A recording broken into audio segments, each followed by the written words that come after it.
Good day and welcome to Glasnost in Our Time, where we look at the world rationally in the hope that it will look rationally back. I'm your host, Anthony D'Agostino. It's August 24th, 2023. The BRICS grouping of nations is meeting in South Africa. They're talking about the first steps toward trading without the dollar and lending money without conditionality. These are big steps.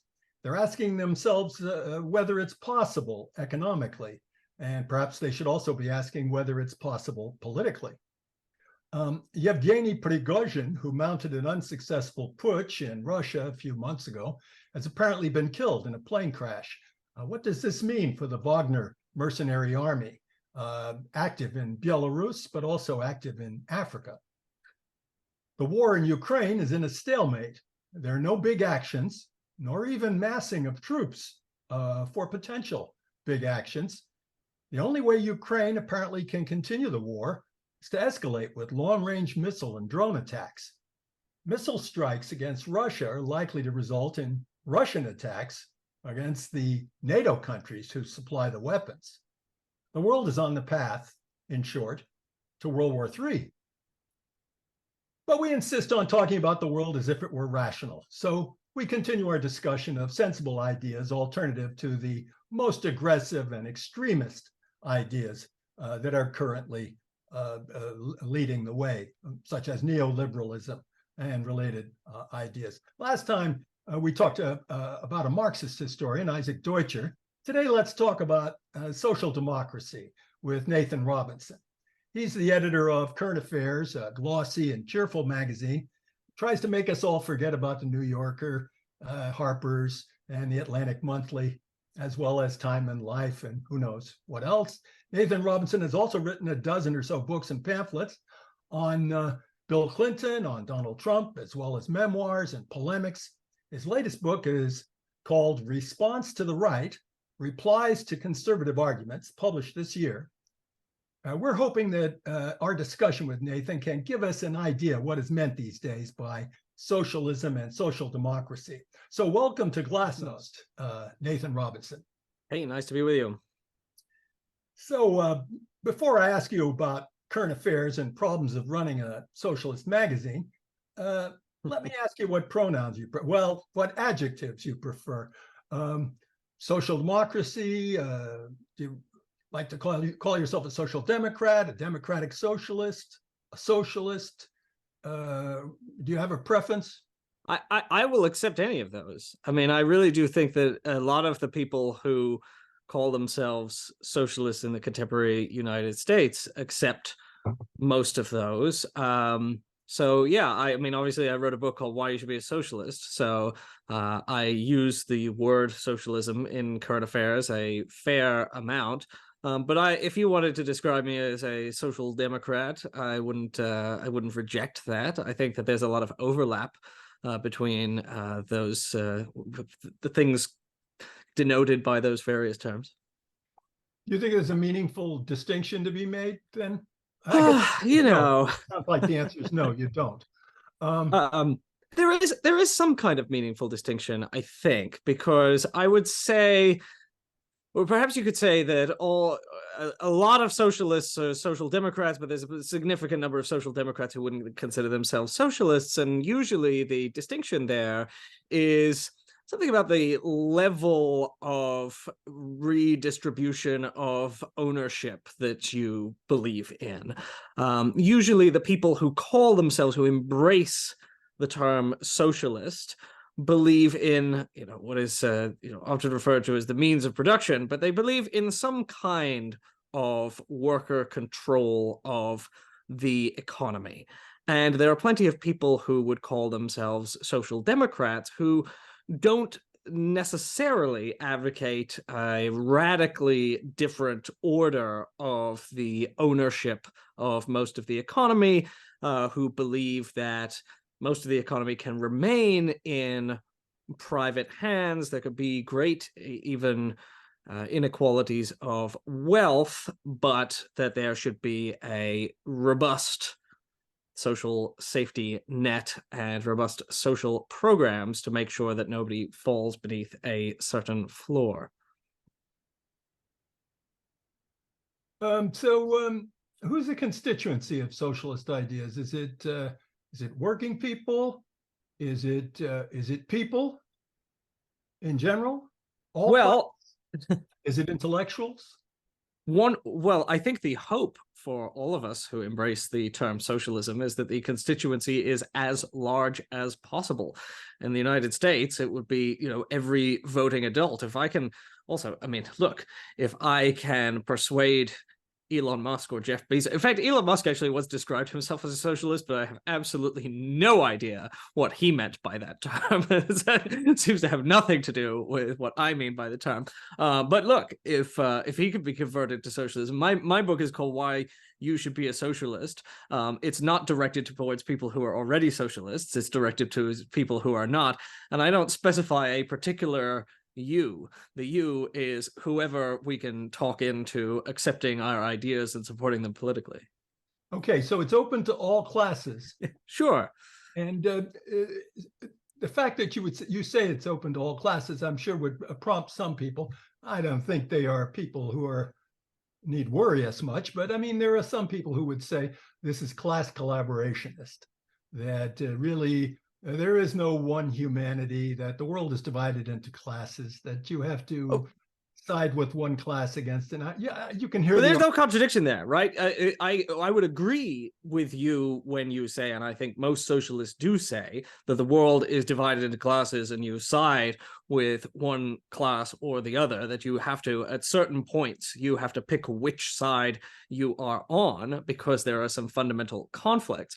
But that's different from saying that you can't be a socialist if you come from some particular economic background. In fact, many of the leading socialists over the course of the last century and a half of socialist history they've come from all kinds of classes. Many of them have been class traitors, as they call them. So I think the real serious question is, as you say, what do you advocate? What is the position that you take on class, rather than what did your parents do for a living? Well, of course, but I think the kind of person we're thinking about who would ask this question would say we're not talking about heredity. What we're really talking about is an appeal. You can't appeal to more than one class. It can't be all things to all people. I think I can hear this person saying, Well, you can't be all things to all people. Otherwise, you end up being like Napoleon III, or it's a Bonapartist idea. The idea that you stand for the entire nation or the entire world or something like that, and not particular groupings. But anyhow, maybe I'm getting a little bit too fine into this. Let me ask you a kind of a related topic. Do you think there's such a thing as bourgeois socialism? In other words, what do you think about the idea that business and finance are sort of they're in a blind alley nowadays? I get that impression reading the business press. They really don't know where things are going and don't know what's coming next. They have a feeling neoliberalism is kaput, but they don't know exactly where they're going without it. Don't you think business and finance sort of need a way out of neoliberalism?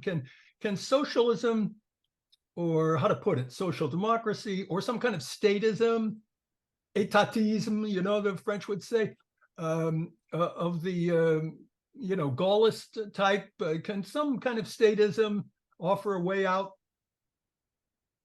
Well, it depends. It depends what you talking to the bourgeoisie. No, you were at a conference at an exclusive club.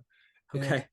And they want your views on this. Have you got anything to say to the Beati Possidentes, as Thomas Mann put it, the people who are on top, the top people? I take it what we would mean by bourgeois socialism is something that uses a lot of socialist rhetoric, but that fundamentally does not redistribute wealth and power in the way that socialists want to, and thus is able to be embraced by people who would like to be seen as being on the side of the people but don't want to give up any of their personal comforts and privileges.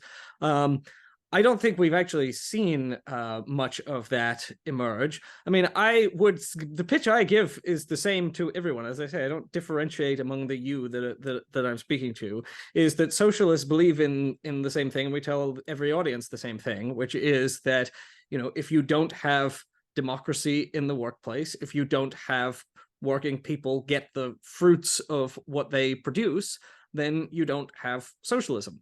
And you'll know that you do have socialism when you have an economic democracy in which people aren't being exploited, which they do work and they get the benefits of that work rather than someone else getting the benefit, a small class of people at the top who are the owners of the society getting all of the benefits, and the people who do all of the labor getting very little. And so we measure a society's degree of progress towards socialism by what the people who do all the work actually get and what they don't get. Mm-hmm. Socialism then is necessarily redistributive idea. I think that we can say. I think that we can definitely say is that it does involve changing who has wealth and power. There are many definitions of socialism. Socialists argue all the time. There's nothing socialists like to do more than to point at other people who call themselves socialists and say those people aren't socialists. I do that myself, right? Yeah. But I think I think it would have to be conceded as a basic part of socialism that it must involve changing to some pretty strong extent who has wealth and power. Okay, there's an argument, and I think I even buy some of this argument that kind of thinking is basically not exactly socialist. It's really democratic. It's a small d democracy. You're thinking in terms of, an equality that socialism doesn't really promise. Maybe Karl Marx's essay, The Critique of the Gotha Program, where he quarreled with people who made too much of an identification of socialism with the idea of equality, and said that, in the socialism of the future, there are going to be different pay grades.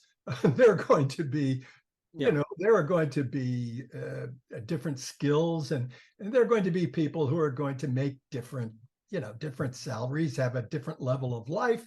The important thing is that the proletariat, I think he was trying to say that the proletariat get hold of things and direct things in a rational way, like that is, say, save the world from global warming, save it from nuclear war, and things like that.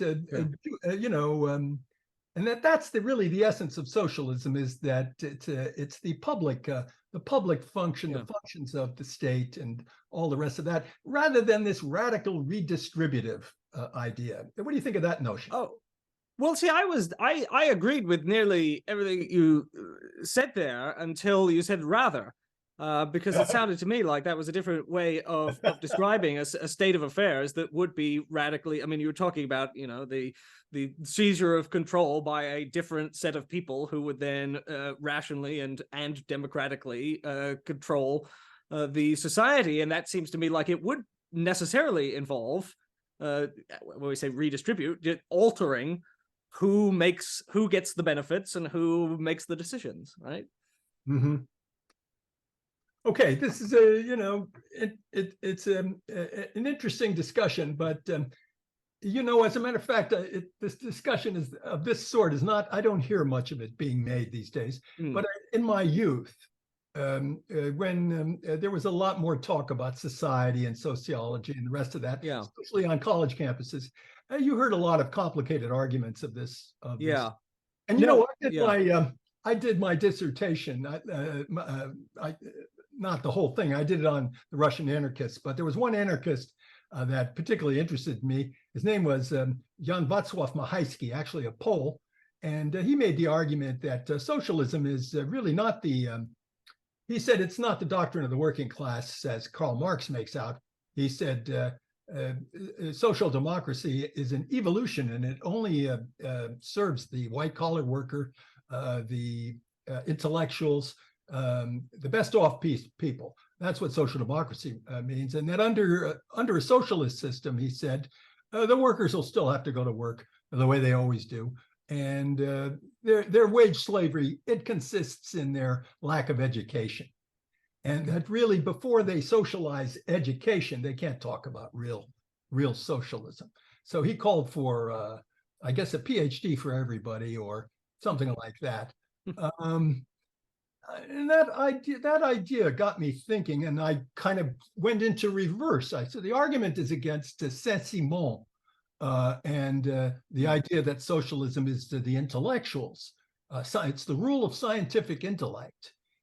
That idea kind of caught my mind, and I turned into the reverse of a Mahaisky there. Mahaisky was talking about the interests of the worker, and I was talking about the desires, I guess, of the intellectuals. But isn't there a desire to get control of things and to operate things rationally rather than according to the market? Isn't there an argument to say that the problems we're facing today can't be solved by the market, but have to be solved by science? I think that it's certainly, I certainly make the case a lot that the problems that we face can't be solved by the market. I think the market is fundamentally irrational. There's a lot of, it's the myth that the great invisible hand will swoop down and distribute justice to all. But it's the idea of freedom. It's the apathesis of freedom. Well, so there's the idea of freedom in the market, but there's also an idea that what happens in a market is in some way just. Ray Dalio of Bridgewater says, you get what the market gives you is in proportion to what you have given society. So there's this idea that that the market mechanism creates almost perfect justice because money is a measure of value. So your actual value is measured by the amount of money that you are given by the market. Of course, I reject that. And I think that there are many things that the market produces, such as the climate disaster, that are as you say, that are not rational, that are not what we would choose, that are not maximizing the good. And so, yes, you need some means of ensuring that that power is used to get people what they really need and want. So when people, then your readers, when they send you letters and do you have letters in current affairs? I can't remember. We sometimes put letters. Yeah, it's usually when they're amusing. I'm imagining a letter saying, "Hey, Nathan, tell us who's a socialist and who isn't." I mean, is Richard Wolff a socialist? Yeah, I think Richard Wolff has a roughly coincides with a socialist. Okay, but Richard Wolff says that socialism does not consist in nationalizing property. He rejects the idea. He doesn't even think that the communist regimes that they were really socialist. Right. Well, I would say I don't really think that either. He says it's worker democracy. Yeah. I think I mentioned democratic workplaces as a kind of. So I kind of agree with him on that. Huh. Okay, so you don't think the communist regime, for example, China, you don't think China's socialist?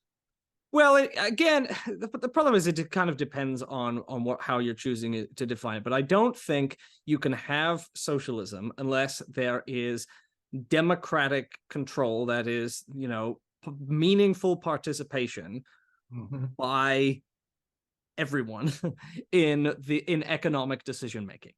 Right, so because they don't have that in China, and they don't have that in a capitalist system. So I would say that neither of those have one of the sort of preconditions of what people like Richard Wolff and myself are trying to achieve, and that is core to why we embrace that term. Okay, how about a guy like Michael Hudson? Do you think of him as a socialist? I'm not familiar with his work. Okay, how about let's see. Give us some socialists. Oh, wait a minute. How about Noam Chomsky? Well, Noam Chomsky says the term's too meaningless to apply, and he might be right about that. He says you just have endless debates over who is and isn't a socialist, and that these debates aren't resolvable because if people just have conflicting definitions, there's no correct answer that you can use to adjudicate this. Thus, you might as well not have the debate. But Noam Chomsky is in what you call critical heaven. He's an anarchist, and he retains the right to criticize absolutely everything. A lot of anarchists don't think he's an anarchist. That's another word where you find anarchists who go, but he believes in the use of the state. We reject the state. Yeah. And he says you should vote for Joe Biden. We're anarchists. We don't think you should vote for Joe Biden. Okay. So you think there's a socialist state around today? I don't think so, because I don't think there is a state that satisfies what certainly people like Richard Wolff and myself are looking for. The reason that we embrace the term is we have some sort of vision for how the world ought to operate. And we don't look at any particular government around the world today. I think he'd agree with this, but I don't know. And see something that satisfies the criteria that we put forth for what a just economy would be like. So are there models that are closer to socialism or that you can point to in the world? Do you think the world, do you think these BRICS nations, for example, they're acting as if they really represent some new alternative for the human race, some new kind of model? Yeah. And it's almost every kind of country in the world is either in BRICS or is applying to BRICS. Sure. To join up. It's almost every kind of model that you can think of. And yet they really definitely have the impression. I guess it's just a question of what they're against, not so much the influence of the United States. Yeah. But I mean, have we got to the point where the United States is ipso facto evil, and whatever is against the United States is ipso facto good? Yeah, I think that's a very bad way to think. Yeah. I mean, especially for us who live in the United States, there can be multiple evils in the world, and you have to learn to fight all of them. So you don't see the struggles that are going on in the world today. You don't see them struggles over models of how to run a society. I mean, there are. I mean, there are different. I mean, obviously, there are different ways in which economies are constituted. There are models that I think more closely. I have an essay that I wrote called "Socialism as a Set of Principles" and kind of sort of criteria for rather than a particular model for running an economy. And I that's helped me a little bit and say, well, okay, what are the principles that I believe in, and where do I come from, and then do these things satisfy my principles? And there are sort of systems that satisfy them to greater and lesser degrees along a spectrum. Mm-hmm. Well, let's see. These BRICS countries, you probably know the work of Vijay Prashad. Oh yeah, I interviewed him for Current Affairs a few months back. Vijay Prashad sees the BRICS and all the rest of that as the revenge of the Bandung anti-imperialist line of 1955. It's Nkrumah, it's Nasser, Sukarno, who are the big people? A bunch of Nehru. Did I mention Nehru? Right. Oh yeah, Nehru. Yeah. Yeah. So they came together and they spoke for the third world. They argued in terms of anti-imperialism, and so the politics of that Bandungism, it penetrated to the student movement in the United States in the 60s. And there were a lot of people who thought that everything that's going on in the world, let me put it in a different way, that the centerpiece, the main antagonism in world politics is the struggle of the peoples of the world against imperialism. Yeah. That's the way they would have put it. Right. And the United States, and of course, all the Atlantic democracies, NATO, all the rest of that, they're all on the wrong side of history. Right. And that the way history is running, imperialism is going to be ground under. Yeah. What do you think of this idea? Yeah, well, I would say that most I think Vijay Prashad argues this idea right now, don't you? I don't know if it's, I mean, the way that you've put it there is, I think definitely held by some people. He would probably, if you described it that way, I think he would say that he believed things were more complicated than that. Yes, well, I've simplified a little bit, yeah. Well, because the way that you've put it is the central struggle today, but obviously there are a lot of struggles, and I don't think he would deny that there are, for example, injustices within India, right? That there are injustices within Brazil, there are injustices with it. So I think that I don't know. If you said that one of the central struggles is against imperialism, that's probably a proposition that he would accept. I think probably I would accept it. Although I'm very cautious about, again, sort of simple formulations that see, you know, the great antagonistic United States versus the virtuous powers, you know, resisting the United States. I think it's anything that's too simple, you have to be suspicious of. Yeah, you know, I watch a lot of these YouTube discussions, especially if they're esoteric. You know, I have an interest, a passion for some reason in checking out the most esoteric way of putting these things. I hear people like Michael Hudson, Pepe Escobar, Vijay Prashad.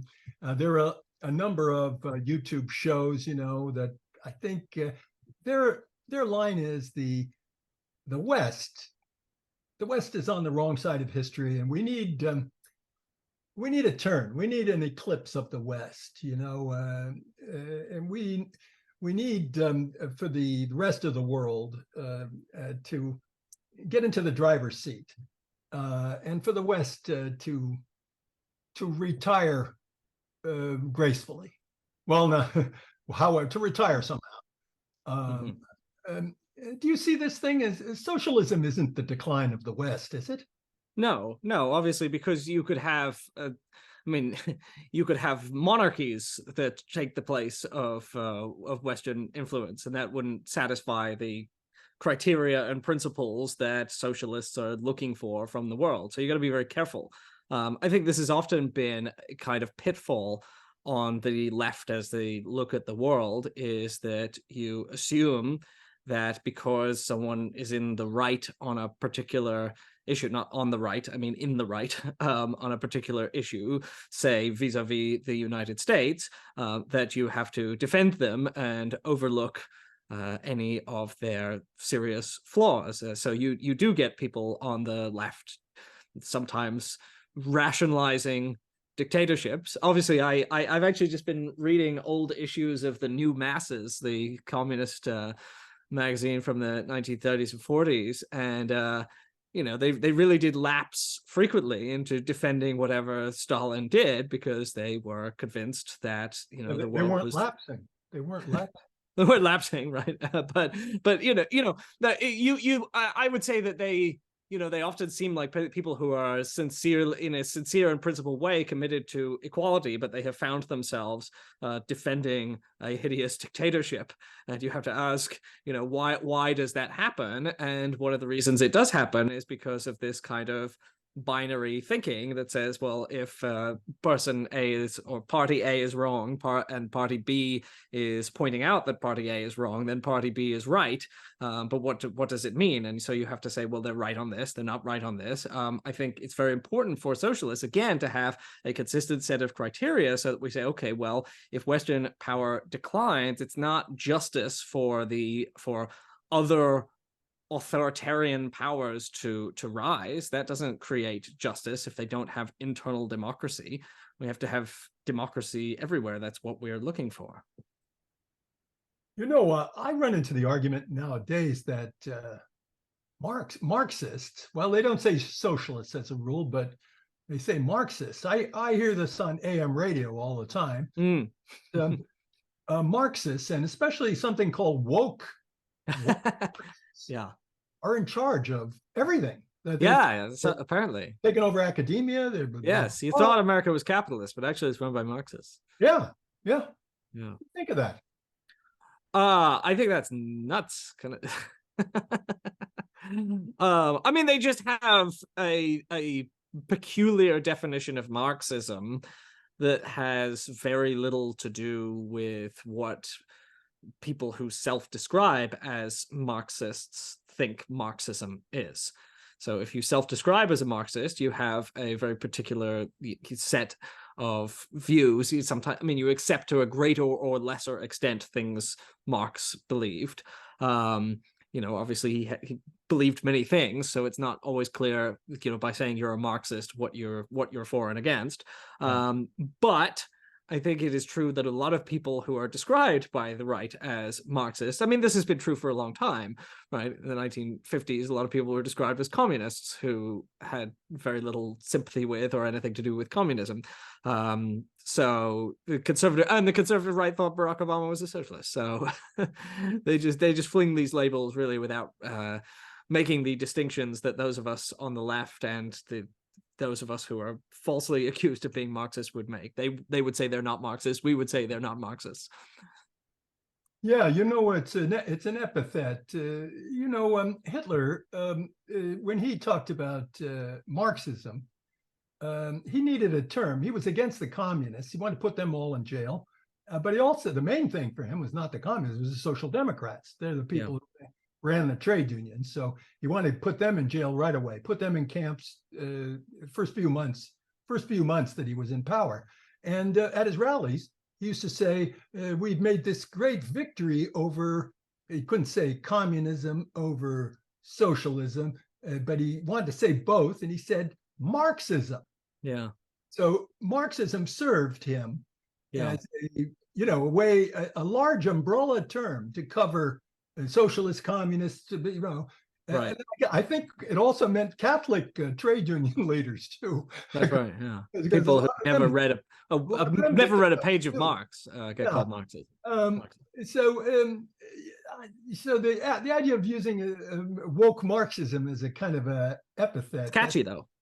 Yeah. Are there implications to this woke? Suppose you took seriously the idea that woke is a big problem. By the way, I could criticize woke. Sure. I've run into cases where I think people have said very silly things. Right. Yeah. Oh, definitely. Yeah. Yeah. But what do you think of this? What do you think of this critique of woke? They're often very imprecise about what they mean by it. My fellow current affairs editor, Brianna Gray, had a woman on her podcast a few months ago who had written a whole book about wokeness, and she asked her to define what she meant by wokeness, and she just paused and then realized that she'd never actually thought about what she meant by the term woke. She just published a book on it. And you know, and this is often the case. You try and pin down exactly what it means, and you know, people will use synonyms. They'll say, well, identity politics, or all this left craziness, and it's a very imprecise term that is used to capture, whatever conservatives object to. But it's not clear. Do you mean, like, for example, is same-sex marriage, is that woke? Is that wokeness? If we say we're against wokeness, do we mean that we are against same-sex marriage? Are we against the acceptance of LGBT people? What are we against? And they're often very, very imprecise. So I think it's important to kind of pin down, what exactly are you talking about? What exactly are the changes that you would introduce in order to stop wokeness? I mean, we're seeing some examples of those changes and the sorts of things Ron DeSantis is doing in my home state of Florida. And for him, stopping wokeness means taking over a new college in my hometown of Sarasota and, introducing and prohibiting transgender people from using the bathroom of their choice, and what else is he doing to stop wokeness? Oh, revoking Disney's tax status because they endorsed Pride Month or something. Yeah, it's sad. I read a piece of yours where you were talking about Rupert Murdoch. You said Oh yeah, everybody makes a big mistake about Fox News and Rupert Murdoch. People get the idea that all they care about is money. You said that's not right. Yeah, they're willing to sacrifice. This is actually one reason why I don't call myself a Marxist, because as far as I understand Marxist analysis, often it sort of seems to have some of the same qualities that Milton Friedman's view of the world has, which is this view of people as, in Marx's case, classes as rational, self-interested maximizers of economic gain.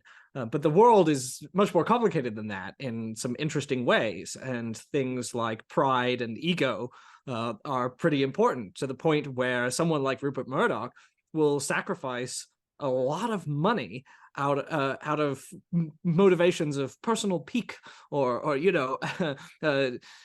so, for example, people who've worked with, I've read a bunch of biographies of Rupert Murdoch in writing this article, and the idea is that, if you challenge Rupert's power, or you insult him, or he feels like you're, in what you say, slipping out of his grasp, you'll be gone, and it doesn't matter how much money you're making for News Corp. And Tucker Carlson, my theory is, and some insiders have said that things that sort of suggest this, is that he made the fatal mistake of thinking that because he was incredibly financially valuable to the network, they would always keep him. But that's not necessarily true, because Rupert Murdoch might just annoy Rupert Murdoch, and he is, as Andrew Neil put it in his memoir, talking a lot about Rupert Murdoch, within the company he is the Sun King, and your job is to please the king. You are in the court of the king, and your fate is based on whether you please the king. Now, you might please the king by making him some money, but you might make him some money and then displease the king. Yeah. So, but you said it's not that. That's not capitalism. You said that's more like feudalism. Yeah, it has feudal elements to it. Yeah. Yeah. But you think that's a sort of a tendency of modern capitalism, a kind of feudalistic tendency? Some other people have written about this. Yeah. In the 19th century, several people wrote about it. The idea that, people buying an island or buying a string of islands that they own all by themselves, a little fiefdom. Yeah. Do you think there's a kind of a tendency among the tycoons of the world to become a kind of a class of, how shall we put it, oligarchs, nobles? Sure. I mean, the question, again, with these terms that don't have fixed definitions or that people dispute, I think the real question is, do they illuminate our understanding in some ways? And does using the word feudalism illuminate something about the contemporary world as it is? And I think it kind of does, in that I think if you start to think of Elon Musk, for example, not as a capitalist whose job is to take a pool of money and make more money out of that money. And, if you understand the operations of a capitalist system as the capitalist does whatever it takes to make the money into more money, you're going to miss certain aspects of what his empire is like, what motivates it, what kind of choices he's likely to make, and you won't be able to predict his behavior necessarily, because his behavior is not necessarily always the thing that turns the pool of money into more money. And he's not necessarily trying to turn the pool of money into more money. He might be following just bizarre whims. I mean, I don't think there are many people who think that he has operated particularly rationally as a capitalist in the way that he has run Twitter. If you wanted to make money out of Twitter, You probably wouldn't rename it X. You probably wouldn't alienate all of your advertisers with bizarre fringe opinions.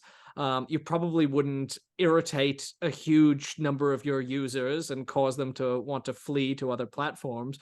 But you might want to do that if you were a boy tyrant, right? and so thinking, using the framework of feudalism can illuminate certain things about how an institution like this works. That's really an interesting thought to ponder. Yeah. But maybe it has another ramification to it. I mean, if it's true that the richest tycoons, of which we're producing them in colossal numbers now, the classes of billionaires with a B, the class of billionaires, with a B, is augmenting all over the world in big ways. That these people are capable of every sort of idiosyncrasy as they liberate themselves from economic necessity. To be sure. And naturally, we're thinking about all the wicked things that people can do. But shouldn't there be some good things? Shouldn't we see some what's the word? Saints of capitalism? Some people who get to the point where they start to think about all of humanity and start to get highfalutin ideas about saving the world.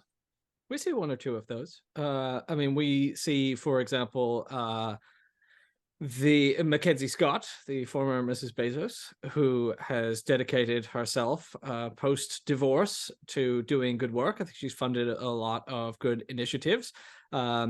Craig Newmark, who made his money through Craigslist, feels bad about the way that Craigslist decimated newspapers by taking the place of the classified section, and now he funds a lot of journalism projects. I think that's pretty, he's thought about the world and he's trying to make it a little bit better. I think those people tend to be the exception, and there are probably a few reasons for that. Number one would probably be that you don't make a lot of money usually without being a person who tends to disregard the interests of other people and pursue your own gain over theirs. That's well, yeah, but that could be the case in a lot of walks of life. Yeah, in academia. Sure. But the people who if you end up with a pile of $1 billion, we could say maybe it usually doesn't occur by accident. Usually you've been trying to pursue the accumulation of wealth, and that people who do pursue the accumulation of wealth tend to think more about themselves than about other people. So maybe they less likely to then want to do good things. It might also be, part of it also is, though, that when you have a lot of wealth, there are incentives that all of the people around you have to not disagree with you and to indulge you in some of your worst notions.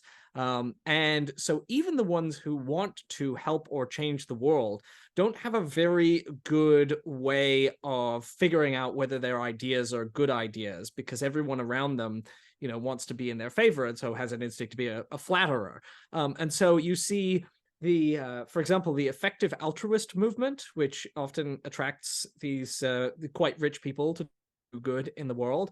Sam Bankman-Fried, now on trial, the former crypto billionaire, his effective altruist mentality, they drew him somehow to the conclusion that one of the most rationally altruistic things he could do was to purchase an island, to populate the island with smart people, wait for the apocalypse to happen, and then repopulate the world with geniuses, which he could fund because he had a lot of money. So it can take you, and nobody apparently told him that's madness. You've become diabolical.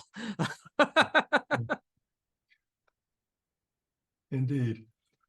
Well, suppose you could give advice to one of the first trillionaires, which we will have soon, about how to fix the world, how to put that money to work to fix the world. Yeah. where to start? Where to start with that? Yeah, well, obviously, my first thing they should do is make a sizable donation to Current Affairs magazine, a Yeah, that's solid nonprofit for building independent media. Yeah. Independent media is very, very important. I'm a strong evangelist for this. But then I would also advise them, not on particular things, but to go out and see the world from the bottom. They need to go out. They need to put their, put their wealth aside. They need to shed. They need to go out and just try and understand things. Talk to as many people as possible. Talk to people who are down and out. Talk to people who are, talk to public defenders, and talk to immigrants, and talk to people in who've just crossed the border. Talk to everyone. Try and understand the world before you try to change it, because if you don't understand it, if you don't see it as other people see it, I suspect you're going to make a lot of bad decisions out of that ignorance. I think if you want to improve other people's lives, the first thing you can do is try to understand what the problems in those lives are. And I don't think you can understand that any better than by speaking with them, getting to know them. Sullivan's Travels. Yeah, I actually think there's some value there. Okay, so suppose some trillionaire were to give you unlimited funds. Where would you take current affairs? Oh gosh. Okay. Well, where we take current affairs is that. I think that in this country, it's often made fun of how little everyone knows. But the job of media, right, is to try and give people the knowledge that is necessary to make good decisions, or part of the job of media. Some media is to entertain, but one of the essential functions of it is to give people the knowledge that they need to make informed decisions in a democratic society. There's this wonderful article that just came out by Hamilton Nolan, who's a great writer who mostly focuses on labor, and it's called something like "People Don't Have a Clue What the Government Does," and he doesn't exempt himself from this. He says there are all these debates. Republicans want to shut down the Department of Education. You know. But he says they couldn't tell you what the Department of Education does, and neither could any of their voters. They want to shut down, they want to defund the IRS, but they have no idea what the newly hired IRS agents are doing all day, and neither do their voters. They just know that they want to reject big government. And he said it's part of the job of media is to try and help people have a rational understanding, an informed understanding. It takes a lot of work. What are the... Let's try and understand, okay, if we're going to have a debate over whether or not it's better to have a higher or lower staffing level at the IRS, we better understand what exactly those additional agents are doing. Who are they auditing? What revenue is coming in? Do we think that this work is valuable or not? And we need to have a pretty deep understanding of what the work is in order to have a reasonable conversation about that. And otherwise, policy is just being dictated by very just simple competition of simple stories. One story is, the big bad government is bad and it's coming for you, and the other story is, the rich, they don't pay enough and we got to squeeze them. So one of the things that I do with Current Affairs had a lot more resources, our kind of mission is to try and give as many people as possible the deep understandings of how things work in the world that are necessary to exercise their responsibility as citizens in a democratic republic, to wield political power. I couldn't have put it better. No, thanks. Fascinating, absolutely fascinating stuff talking about real journalism. Yeah. So we could go on for hours and get a glass of tea and or a plus-sized Red Bull in my case. Yeah, Red Bull, and talk for hours, but we have to conclude. So thanks to Nathan Robinson for an illuminating discussion of real journalism, and goodbye. Until next time, when we will continue to ask the question, after we've tried everything else, why don't we try thinking about it?